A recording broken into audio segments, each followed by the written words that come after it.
Let's get started. So this is sort of a talk that I've prepared a while ago. I started here at BJSS, and that was my first exposure to Docker. I got put on this project down in Exeter in Devon, and they use Docker. So I've been using Docker since July last year. It's early days for me, and yeah, I would have liked to spend a bit more time in this talk, but things got in the way. I broke my spine recently. That was uncomfortable. And a few other things. Anyway, this is the agenda. We want to go through some boring basics. I'll power through these as quickly as possible. Interesting basics, where I'll spend a bit more time. There's some demos, some advanced stuff, and then also how we use Docker in CI/CD.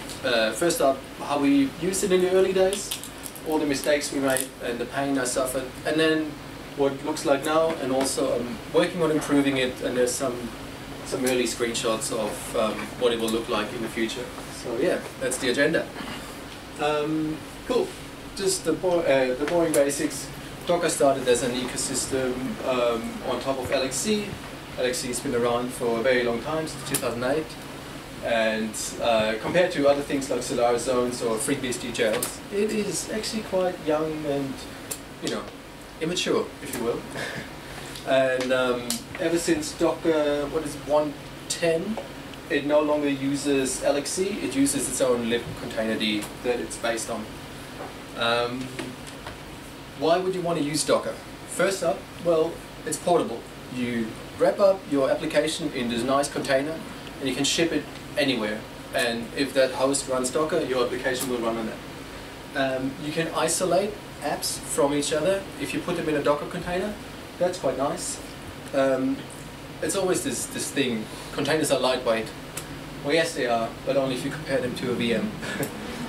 It's still overhead. If you were just to run the process on your local machine, it wouldn't be lightweight. It's more overhead. But compared to a VM, of course, containers are very lightweight. And you get some controls using C groups in Linux. You can, throttle the CPU, the RAM, or block I/O that your container is using, that this process that's stuck in the container is allowed to use. So it gives you those things which, it's quite compelling.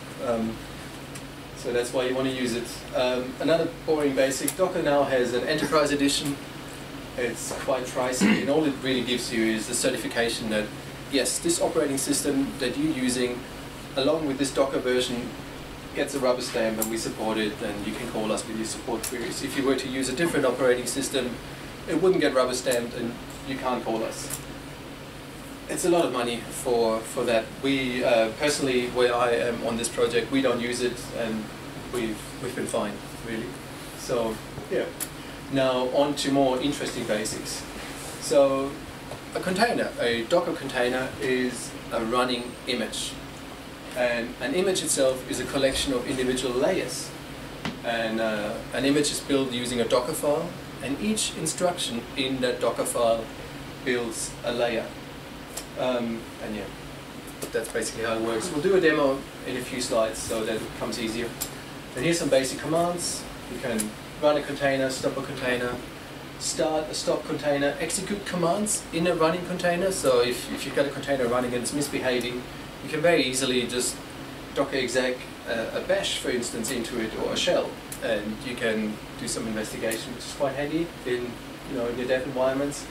You can kill containers and remove them. So yeah, a Docker file tells how to build an image, and you can use Docker images to see what images you currently have on your system, what has been built. So, hey, this is it. Alright, so in here, can everybody see that, by the way? I can make it a tiny bit bigger, but yeah. There's the point where the usability is sort of impacted. So I've got some demos prepared. The first one here, actually let's use Vim. The first one here, if you want to have a look at it, all it's doing, it's obviously a shell script. It's removing all existing containers. It starts a new one, just a basic Nginx image. It lists all existing containers, and then it sends a curl, as in HTTP request, to that container. So we can have a quick look at what that looks like. Results might be surprising. So if I run this, it does all this, and sure enough, I can't actually connect to this container. The reason for that is that we haven't exposed a port, which comes in this second example. Actually, I'll use the syntax highlighting here. So this script will remove the existing container, run another one, and actually publish the host port 8080. So on my machine, I can access the container on port 8080, which will map it to the guest port on port 80, and I expect to, requesting it on port 8080. I expect to see the Nginx welcome page, and here we go. So that's working. That's how you can expose a port to your host system that's actually inside the Docker container. So, well, that's nice. We don't want to necessarily just use the default page. We also want to do other things with it. So what we can do is mount a volume in the container. I'll make this a bit bigger. So basically, my current working directory will be shared into this directory, into user share Nginx HTML, and strangely, this is where the Docker container expects the index.html file. So if I have a look in here, there is actually an index.html file. It just says Docker is great, and if I now run this, there we go. We get our heading number 1, Docker is great. So the amazing advantage of this is, while this container is running, because it's mounted as a volume, if I now change that file and send another request against the container, that will automatically be changed. So while this works for this environment, if I now wanted to ship that container, it doesn't really do much, right? I would also have to ship my index.html with it. So to fix that, we can build our own container. So like I said, the Docker file is a set of instructions on how to do that. Basically, it starts with a from, which is where you define your base image. So in our case, we want to use the very same container, Nginx, and the tag is stable alpine, and we want to copy the index.html file into this location where it expects it. And then also we can run arbitrary commands. This one simply replaces the word great with pretty cool in this very file that we just copied in the step above. And this is what I meant before. Each of those instructions, not the from, but the copy and the run, will be its own layer on the Docker image that we're building here.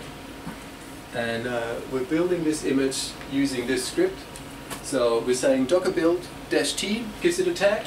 In our case, 0 1 example. I'm very creative with names. Then it removes the Nginx container. It runs another container, gives it the Nginx name. It runs it detached, so it's not in foreground, and we get the shell back. Again, it publishes the port, and this time it doesn't use the Nginx stable alpine image. It uses our image that's built on that base image, but with our modifications on top. And again, it sends off that curl request to it. So, yep, and instead of Docker is great, we now get Docker is pretty cool. So that should give you an idea of, the basics, how to use a Docker file, and what you can do with containers, mounting ports, mounting volumes, that sort of thing. Alright, cool. Now, we haven't been using volumes. I've used a bind mount in the container, and I just copied a file into the container image. However, Docker also supports a thing called a volume, or an external volume, and that's for write-heavy applications, or if you wanted some persistence. So the beauty of a container is that every time you spin it up, it looks exactly the same way. Well, what if your container is a database and you wanted to persist some of the data? Then you need to store that elsewhere. So that's where the Docker volume comes in. Bind mounts, like I said, it will automatically map that into the container. And if you change the file locally in that container, it will automatically be changed. So it's really good for dev environments where you're constantly playing with the code and updating it. But then once you've got your application ready, you run the Docker file, you build an image with the code that you trust, and that goes into your Docker registry or things like that. Yep, you can create those external volumes simply by running docker volume create and then a name. And obviously there's other subcommands like docker volume inspect or docker volume remove and so on. A few other nice commands is Docker stats, which will give you output over your containers, how much CPU, RAM, etc. they're currently using. Docker logs. In a container, generally, whatever application you're running inside of that container will log to standard out or standard error. And if you type Docker logs, you will actually get to see that in there, so that the logs are being, collected for you that way. A really interesting thing is Docker load and Docker save, which Docker save will take a current image and store it as a tar archive, and then you can ship that to any other machine and do Docker load and put in the tar archive. And sure enough, you will then have a Docker image that wasn't actually built on that host, but that got shipped there. So if you can't have a Docker registry for whatever reason, saving the image, shipping it via, I don't know, SSH, rsync or something, you can then ship the image to another host. And a really fancy command that I personally quite like is Docker commit.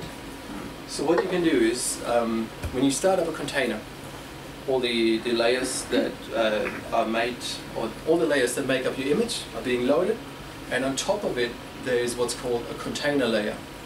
And any changes that you make while the container is running get added to this container layer. If you then say Docker commit, all the changes that are being, or that have been made to that container at this time will be stored in another layer as another image. So you can very, I guess, sporadically create an image, run with it, do some changes to it, and once you've got things working, you can say Docker commit, this is now my new image. So you don't have to have steps planned in a Docker file. You can also sort of shoot from the hip and just say, all right, this container, even though it's on a temporary layer that would disappear if you remove the container, you can commit that and it becomes another layer in that image. So that's pretty nice to know. This is basically what I just explained. So each and every layer in the image is read-only, except for this container layer that gets put on top when you start the container. And when you remove a container, the container layer is deleted, but all the other layers persist, so that when you start it up again, you have that known good container, the way you built it in the first place. Docker ps-s shows the size of each individual layer, and then also the virtual size of all layers together. As you're building Docker images, Docker is smart enough to share layers with other images, which is really handy. Also, as you push the same image over and over to a Docker registry, you're actually pushing the individual layers, and if one of the layers hasn't changed, it won't get pushed again to the Docker registry. So it only pushes the things that have actually changed. Yep, that's that. Docker history shows all layers across that image. Yep, and gives a sort of a brief introduction of what commands were used, but you don't get all of it. And so basically, the technology responsible for merging those layers together is called a union file system. So all those individual layers store the diffs between each other as files, and the union file system will build one, union out of all those layers that you can then use as the container. To share your images, Docker has the Docker Hub. It's similar to the Ansible Galaxy or the Puppet Forge. It's nothing new. You can access it by you sign up for an account, and then you can say Docker login. It will ask you for your credentials. To pull from the Docker Hub, you don't need to be authenticated, but if you want to push images up, they need to be from a certain user, so you have to authenticate yourself first. But this is how you interact with any Docker registry, not just the Docker Hub. So you can also run your private registry if you don't want to share your images with the world. GitLab, for instance, comes with a registry that's very, very easy to enable. There's also a container image, so you can just use registry latest and you have a Docker registry up and running. Nexus is another piece of software that offers a Docker registry. And yeah, we use the GitLab at my place of work, so this is kind of how it works. You have your project, your repository, and your image name. That's the syntax it uses, and you need to use the fully qualified domain name of that GitLab server. I think the default port might be 4567. It might also be something else, but that's what we're using. Yeah. It's got the disadvantage that image names tend to get really, really long. So if you have that in your Docker file, you say from, then the fully qualified, then the name, then the port, then the project, then the repository, then the image, and then the tag afterwards as well. So it gets really lengthy, but you know, you could also just tag the image with something else. All right. Now the Docker cache. Especially in CI/CD pipelines, it's really important that your image is built fast and that you have a low runtime of your images. So Docker keeps a build cache automatically, which is quite handy. As I mentioned before, each layer actually only stores the difference between itself and the previous layer.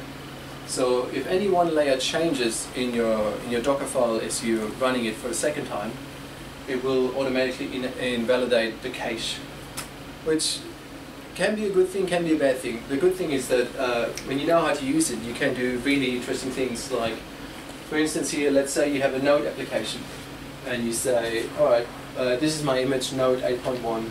The working directory is /app path. You can say, copy the package.json into the image.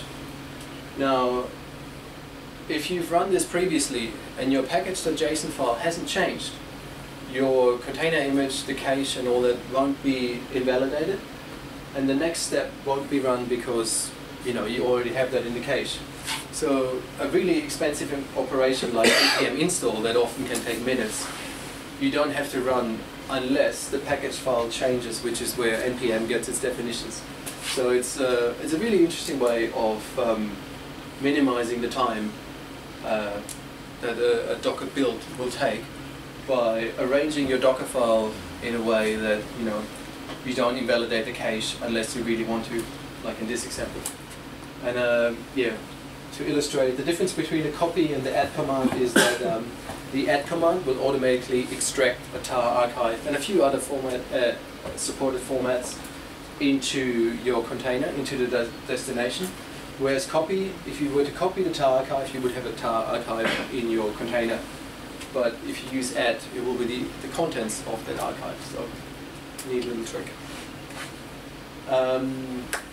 You can also do things like, if you have an image that has previously been built and you're building one that's quite similar that hasn't previously been built, you can say use cache from, which then will accept the cache from another image, and your build will be a lot faster because it doesn't have to run these steps again. When you think of, you generally use, like, let's say a standard Ubuntu container or something, and the first step you'll probably be doing is apt-get update, apt-get install, whatever packages, and that's also an expensive operation. So having to not run that every single time is really, really handy. Yep. And it's also great for Docker save and Docker load, because then you have an image that hasn't been built on that machine. You can then say build cache from this specified image, and magically you suddenly have a cache, and yeah, it speeds things up. Docker supports restarts. So per default, a Docker container won't restart. A Docker container will run a single process, and it will automatically stop when this process has finished running, and it won't restart. So the default is just no. You can also set it to restart or always on failure. It's simply based on exit code, so anything non-zero will respawn their container, and unless stopped, it will, no matter what you do, it's basically restarting it. But if you do Docker stop that container, it won't respawn it for you. Now, everything so far is just the Docker command and fancy things. Now, Docker Compose, it's its own thing. You can run multiple containers defined in a YAML file. It actually itself supports most Docker commands. What I mean by that is you can say Docker build and then one image, or you can say Docker Compose build, and each and every image that is defined in this YAML file will automatically be built. So it's really handy if you have a larger application. For instance, you have your Nginx web server, but you also have an instance of Redis. There's probably a PostgreSQL database, those sort of things. to not have to build all those individually and just say Docker Compose build it all for me. It's quite handy. It also creates a Docker network automatically, Docker Compose that is. So if you start up a bunch of containers and they're all defined in this one YAML file, Docker Compose creates a network for you and attaches all those containers to this network. The advantage is that then, let's say you have a container that's called API and another one that's called web. The API container can simply, you could say ping web, and the DNS and all that will be solved for you. So you don't have to worry about name resolution and any of that. Docker Compose handles that for you. They've done this weird change in their API, but you can now read multiple Docker Compose files, meaning that the last one that you read in will override whatever the first one has defined if you choose to override certain values.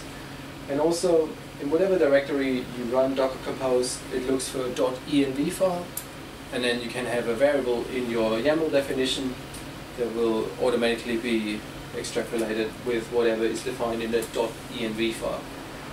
We use that quite a bit for let's say, we have a pipeline that tags the image with the pipeline number that the pipeline built the image, so it gets tagged with that.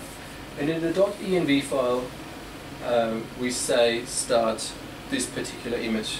So we update the version number in the env file and then say Docker Compose up, which starts all the containers for us. I think there might be, yes, there is a demo here. So I have a Docker Compose demo. Let's have a quick look. So what this will do is it will remove any existing containers that Docker Compose has spun up previously. It will remove a volume PostgreSQL data. It will create it again just so we have a clean slate. And it will basically Docker Compose up -d. D stands for detached. There's no long option for this for some reason. And then it will run Docker Compose PS, which will list all running containers. Now, per default,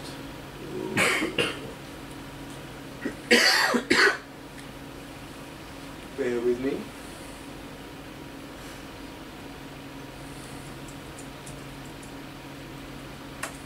Alright.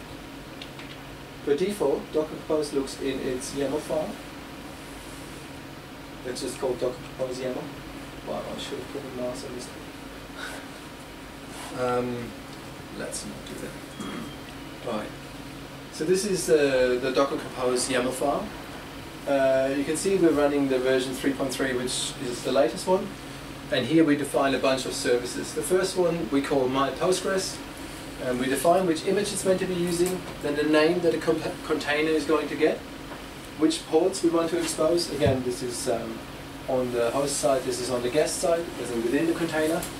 A bunch of environment variables. In this case, you define the PostgreSQL password using this particular environment variable, and also a volume PostgreSQL data. And this container expects its brain for the database in this particular location. Then there's a second container web. Again, it's using the familiar Nginx stable Alpine image. It gets the name web. It gets port 8080 mapped to port 80 inside the container. And here we play around with a few variables. So nothing amazing, it's just that web container needs to somehow talk to the database, so we define a bunch of variables on how to get there. And at the bottom we also have Redis. It's not in use, we're just spinning it up for the sake of argument. And like I mentioned here, this is an external volume. The fact that it's external means that Docker Compose won't create it for you. You could also have an external network. Like I said before, Docker Compose creates you the network automatically.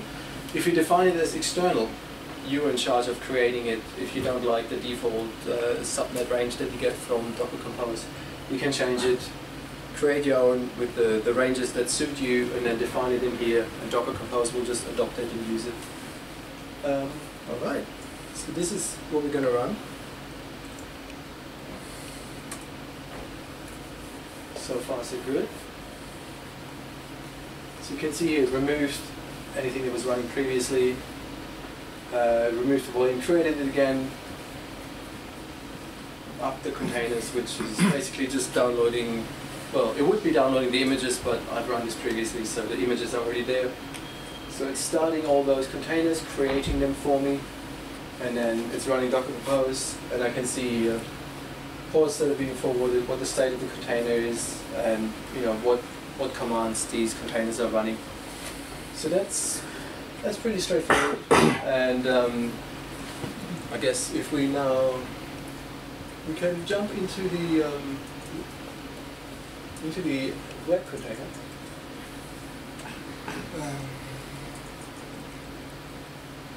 So Docker exec runs a command inside the container, -it. I is for interactive, T gives me a real TTY, as in a terminal emulator. Then the container name is web, and I just want a shell. I've got that now, and I can say, what environment variables do you have with, starting with or containing DB? So we have DB, super secret, and then database host and user. So this is one example. In the next example, we overload different Docker Compose files. So in the first one, we still use the Docker Compose file that I've just shown you, but we're also loading a Docker Compose UAT file into it. So obviously imagine you want to deploy into a separate environment. So the first one is just your dev environment, but for the UAT environment, you have a different database endpoint, for instance. So here, all we're doing is, because we already have the Docker Compose YAML file, all we're doing is overloading those variables inside the web container. So Docker Compose will read, the files in the order that they were supplied. So if you run this script, again, that's just removing the existing containers and starting up the new ones with the UAT directives. If I now go back into my web container and run the same script again, we can see that it's now using the UAT variables that were defined in this other Docker Compose file. So it's really handy if you want to deploy to multiple environments and, for pipelines and that sort of thing.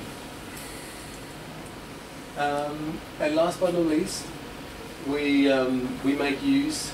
So this is the prod file.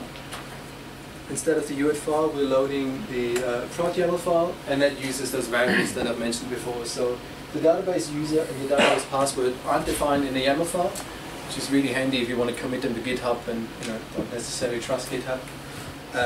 It will read per default, as I said, a .env file, and in this case, the .env file contains the actual parameters. So you put that in your git ignore file and find a better way of distributing that, and that's how you could run your pipelines or whatever your deploys that you're doing.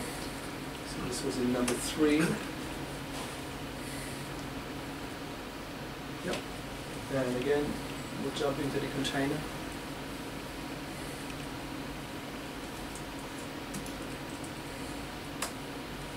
Look at that, it's using the production secret that was in the .env file as opposed to UAT or my super secret that was defined before. So that's, oops, that's what I've got on Docker Compose. Alright, the next thing I want to talk about is something that we use as well, and it's Docker Machine. Docker Machine lets you run Docker but on remote environments.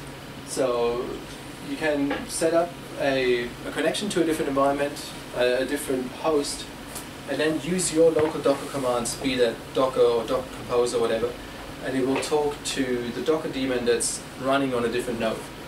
So Docker Machine ls will give you whatever machines you currently have defined, and then it basically, this prints out a bunch of environment variables, and eval will evaluate them and set them for your environment, so that in this session you will then be accessing the demo environment, for instance. Or if you run unset, it will unset those variables for you again. It comes with a multitude of drivers that you can use to set up a connection to a different host. So first up, we've got AWS, Azure, DigitalOcean, or an undocumented version called none, which sets up the connection but doesn't do anything else. There is one, I think it's called SSH, where if you use that connection, it will create if you use the driver, it will create the connection to the remote host, but then also install Docker without you having a chance to abort that or whatever. So the undocumented version is probably what you want, because you'll probably have a pre-provisioned host that already runs Docker. But yeah. And for AWS and Azure, they have their various container services. Unfortunately, the Docker machine drivers don't support them. So it's just good for VMs in Azure or EC2 instances in AWS. And again, a very quick demo.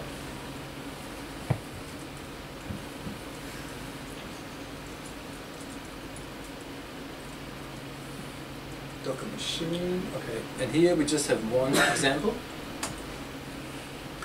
Still though. So here it sets like a private key that Vagrant automatically creates for me. Basically what it's doing, it CDs into the directory, runs a Vagrant up, it removes a Docker machine that I've already got set up called BJSS, does an ls to list all of them. Then it will create them with the driver generic, that's the one I've talked about before, which will actually SSH to the host and install Docker on that host. Then it will use this environment, again run a Docker machine ls to show that we actually use it. Remove an Nginx container if it so exists. Run it again, and basically instead of using localhost, it will now send the HTTP request to this remote machine. So this IP address 172.222.2.100 is in fact defined in the Vagrant file. So in the Vagrant file, it's very simple stuff. It just uses this IP address, and it's basically all these other things. It's just setting fancy names that you don't have to do. So really all we're doing is spinning up a blank Ubuntu machine and setting this IP address. Alright. So here's the Vagrant up, and Vagrant will now start the VM.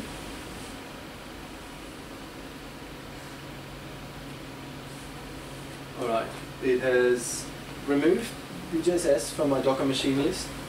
It runs the ls, it's not existing. Now it's creating it. Like I said before, it will actually install Docker. That was way too quick. Above here, it will set BJSS. You can see that BJSS is now active because it has this asterisk there. And it knows that this host is running on this IP address, and the Docker machine port is this. Now it will remove the Nginx container and also create a new one, and it curls to it, and it gets this. This doesn't look right. Here, it gets this welcome page. So to show you all of this a bit slower, Docker machine ls. So currently, because that script has ended, I don't have this active. So if I look at Docker PS, I can see all those containers running. So this is what I spun up with Docker Compose before. If I now say evaluate Docker machine BJSS, I think that was it. I need to cheat without the dash dash. Okay. So now I can see here, this is active. We're using this. And if I do a Docker PS to show me the running containers, I in fact see the Nginx container that is running inside the Vagrant machine. So on the remote machine on this IP address. So, I mean, it's not very impressive because it's actually running on the same laptop. But you can imagine this being in Azure or somewhere else, and you can now, similar to what we did before, you can Docker exec into the Nginx container that is running on the remote machine, and use your standard Docker commands to manage the remote Docker container. So it's pretty powerful stuff, and they're very easy as well. It's really fun to get into it. Alright, I think that's it for demos. Cool. There's such a thing as Docker in Docker, and yeah, we're using it at the moment, but I'm not very happy with it. So running a Docker daemon inside a Docker container is generally considered insecure, but you can do it. And there are two ways of doing it. The one we're using is setting it up in privileged mode. So it's literally, when you spin up your Docker daemon, you add the argument --privilege, and suddenly you're in privilege mode, which means this Docker daemon can now spin up other Docker containers. So you have a container, and inside of that there are more containers. So they're true children of that one container. You can also use the socket on the file system and actually bind that into the container. So instead of having true children of that one container, if you have this Docker container here on the host, it maps the same port, the same socket that the Docker host is already using. So if you spin up a second container, there will basically be siblings of the master Docker container, whereas here there will be true children because it lives in its own Docker daemon and its own Docker container. So this one's really, really good for isolation. However, the performance takes a huge hit if you run this. Whereas with Docker socket binding, I haven't done any benchmarking yet, but there's no noticeable delay. So it means that your Docker containers that you spin up as Docker in Docker could technically kill the master.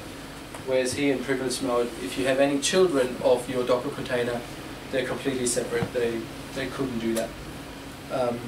Yeah. If you can do this, I would recommend this over running it in privilege mode. But if you're after isolation and not just Docker in Docker for the sake of it, pretty much, then yeah, privilege mode is the way to go if you want isolation. Docker Swarm. Unfortunately, we never got to use any of those sort of clustering solutions. Docker Swarm is a technology that's built into Docker Engine, and it basically creates a manager, which is a node, and then a bunch of other members of a cluster. So you have a manager node that controls the whole cluster, and you can easily scale up and add more nodes to this cluster. Instead of running one container like we have been, you can actually, you define a service, and as a service you define how many replicas it has. So instead of running one Nginx server, you can say, okay, I want to run an Nginx service with 5 replicas, and Docker Swarm will put those 5 containers on however many clusters or nodes in the cluster it has and distribute it. Again, similar to Docker Compose, you get automatic networking with it. You get service discovery, which basically means, imagine you have a service with only one replica and it's running on one node, but you have so many nodes in the cluster, you're not going to hit that one node as you're accessing the service. You're going to hit any of the nodes in the cluster, maybe the Swarm manager. If it can't find anything listening on that port, it will actually bounce it back to all the other nodes in the cluster and do sort of auto discovery until it gets a response and then send that response back to you. So you can hit any node in the cluster, let's say Nginx on port 8080. If that node doesn't have anything listening on it, it will bounce around to any other node until it finds something, and then you get that response. So that's pretty good. It also, as opposed to just restarting, it supports a restart policy, Docker Swarm that is, with maximum attempts and delays of restarting and all that sort of stuff. As we heard at the meetup last month at ForgeRock, it's not ideal. Apparently the network disappears a bit, and if you're really after like running multiple containers and replicas and all that at scale, Kubernetes is really the way to go. I haven't heard much about Mesos of late. I think they've gone very quiet. Kubernetes is definitely the new dominant player in that market. And that sort of brings me to the end of my advanced stuff. Yeah, there's a few gotchas that I ran into. First one was, you always want to run the latest version, unless for some reason you can't. We've been bitten by that in various ways. You want to study the release notes prior to upgrading. We ran into this issue. There was a keyword in the Docker Compose language called extend, and that basically allowed you, if you had a service, you could say, I want to create a new service, extend from that, and just add a few things onto it. It's really handy for certain things. They've removed that, and they've replaced it with the overloading of different Docker Compose files, which is not the same functionality. Like you can't just extend and say, all I want to do is add one port. You still have to completely duplicate that stanza. So it's it's not the same functionality. There was a huge uproar on the mailing list, but they basically said, deal with it, we're not changing it. So you want to definitely make sure what you're getting before you're updating. And yeah, update any part of your system with great care. We run on Azure, and Azure obviously uses Hyper-V, and we run into this weird kernel bug where basically Docker wouldn't start containers reliably. If you sort of put a while loop around it, eventually it would start the container after 5 to 8 trials, but on its own it wouldn't do that. We had to downgrade our kernel on the Linux VM to get around that. Yeah. Now, some CI/CD stuff. In the very early days, we called it the past. The only way we could deploy is through me. And I would literally use Docker machine to set the environment that I want to deploy to. And then Docker build, I would actually send my Docker compose files, my Docker file, my local data to the remote machine to build an image. And basically we had no idea what was deployed, when and where. Our pipelines were very rudimentary like this. We would build the container, start them, and run unit tests. And if the pipeline passed, that meant for me that I'm okay to go and deploy. But more often than not, I was on the wrong branch. I had uncommitted changes in my code that I could deploy. So it was very, very bad. We learned from that, and we started tagging images with a pipeline number in GitLab CI. We then, once the images had passed the pipeline, we would push them into our Docker registry. So that means that all the images that are in the registry are trusted images, they're proper artifacts of our pipeline. We created this really nice dashboard for it, and for isolation we use Docker and Docker. So this is the pipeline now, and yes, we have more tests. Our assurance team has done amazing work on this. And you can see only once all these tests have passed, there's a tag and push stage where these images are being pushed to our registry. Then we do some cleanup, and here's some automatic deployments to an environment we call prod2. This is the view of just the unit tests that we've got. It's what GitLab CI gives you to sort of drill down deeper into things. And this is the dashboard I mentioned before, so this is something that our team has created, and one designer spent a lot of time on it. So we can sort of hover above these buttons. Green means this pipeline, this image has been deployed. And if you hover above it, you can see the timestamp of when it's been deployed. We can see log files. There's some test results, especially handy if the pipeline has failed. So we would test some React images, and I mean it's all JavaScript and in a browser, and if the pipeline failed, it was really hard to troubleshoot. So in here we actually see screenshots of what React has been testing. This is just how big our bundle.js is, and linter stats and unit tests and test coverage. So it's really nice. And this is sort of the view of how you would deploy to different environments. You can see what's being deployed. You can redeploy different branches or different images to it. It turned out really well. And then the future where I want to get to is using Jenkins. The GitLab CI scheduling is causing us issues, and we're using Docker and Docker for proper isolation because the GitLab scheduling is sort of overriding our pipelines. So we had the case where if you start one pipeline and then a second one, eventually the first pipeline is going to test the code of the second pipeline, which is not ideal. So we're using Docker and Docker, which we're getting rid of with this, and there's really fancy integrations to GitLab and Slack, but it's not 100% ready, though I have some screenshots. So when a pipeline starts, it pushes things into Slack, and so this takes you straight to Jenkins Blue Ocean plugin. This shows the difference of commits in this branch. This obviously takes you to GitLab straight to that branch. This takes you to the repository. Quite nice toys, really. And the cool thing is the GitLab integration with Jenkins still works in the way that in GitLab you can see the stages that have passed. So in GitLab you have this functionality of saying only merge this merge request once the pipeline has succeeded. So you can still do that even if you use Jenkins and no longer GitLab CI. And this is sort of what Blue Ocean, the Jenkins plugin, looks like. So you have your individual steps here, and if you click on it, it expands out and you can see all sorts of text. Yeah, that's it from me. Have you guys got any questions? Great.